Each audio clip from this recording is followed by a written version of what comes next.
That's my show. So I graduated college with an English degree 2 years ago. If I could go back in college, I would do this major again, but I would try to minor in something else. And my first tip is that SparkNotes is your best friend. So on average, as an English major, for each class, you're given anywhere between 50 pages to 80 pages a night to read, and sometimes even more.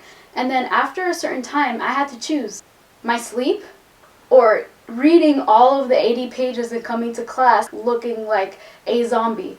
So I made my decision and I was like, you know what? I'm just going to read SparkNotes on my bus ride to class. It was better for me to read SparkNotes than to come to class unprepared. I honestly think it's more important to at least understand the basics of like the plot and where the setting is, or like the characters' names, instead of just sitting there and looking like clueless the entire class. Number 2, buy used books, not new books. So there was one semester my senior year of college when I was taking an English theory and criticism course, and it was hurting my brain. That class was painful.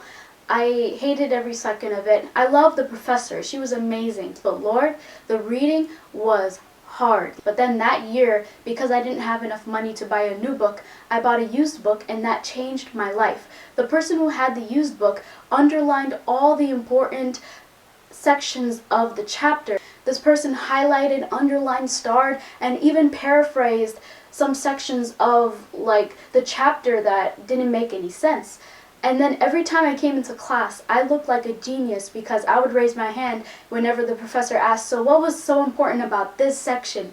And it would be beautifully highlighted and starred, and I would just raise my hand, and everybody in my class thought I was a genius because I knew everything, when in reality I was just using what the past person, whoever it was, bless your heart, whoever wrote in that textbook, but whoever wrote it got all the credit. And that was like the best semester ever. Number 3, the writing center is for everyone, especially you. Yes, if you're an English major and you're watching this video, do not sit here and think you are above going to the writing center. And I can tell you 100%, the papers that I did not get an A on were because I didn't go to the writing center. And I honestly think that whenever I meet an English major that's like, I don't go to the writing center, I just kind of lose brain cells just listening to them, because I'm like, I don't think you understand. And I just really think it's narrow-minded to refuse to go to the writing center, a free service. Like, it's crazy how so many people don't use that service. Number 4, and this is for my introverts, I've noticed that I am extroverted, I test as extroverted, but there's a lot of introverted students in my class that would really struggle to get a word in throughout discussions. And if you're someone that does not like to speak up, or you struggle to get a word in throughout class, here is my secret. And what I would do if the professor said, okay guys, so what was happening in that 4th chapter of this book?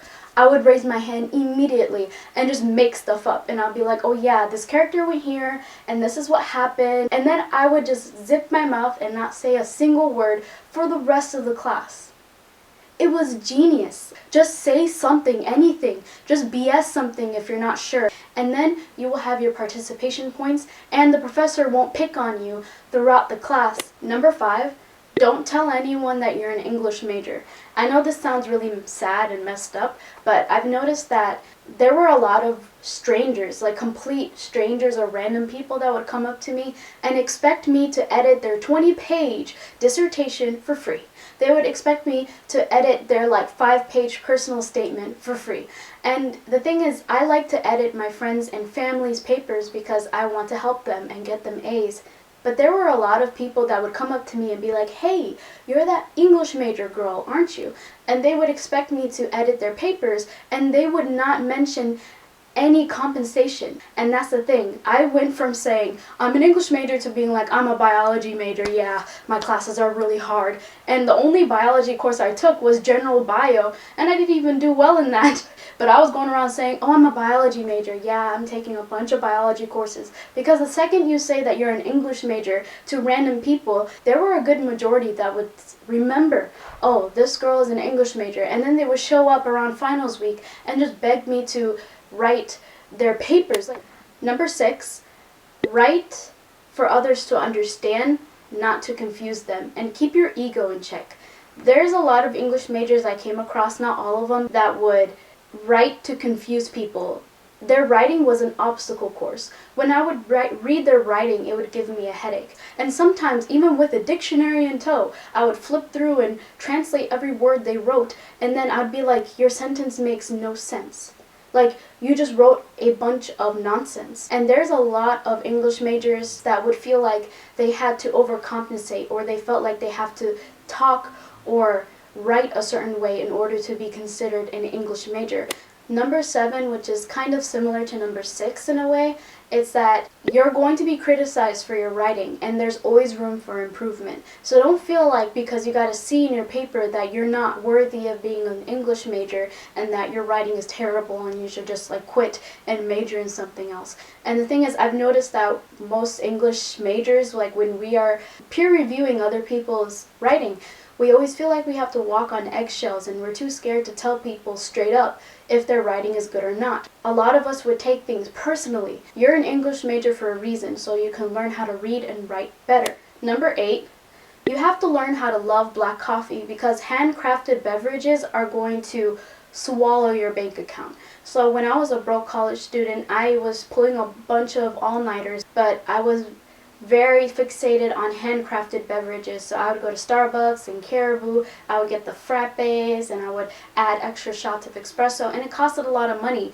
And I'm lactose intolerant, so that added an extra $1 to every drink. I wish someone told me that I needed to get used to black coffee instead of spending all of my hard-earned money on $5, $6 handcrafted beverages. And number 9, this is my last point, but don't take what people say about you and your degree seriously. I've had people tell me I'm not going to get a job, I'm going to be unsuccessful, I'm going to be a loser, who would ever want to be an English major? But then those people are the same ones that struggle to write their essays, struggle to write resumes, emails, and they struggle to communicate with people in person. I'm just saying that take people's criticisms, like take them as a grain of salt, because at the end of the day, your degree has taught you something that a lot of people struggle with till this day. But yeah, that's my video on my tips on getting your English degree, of being an English major.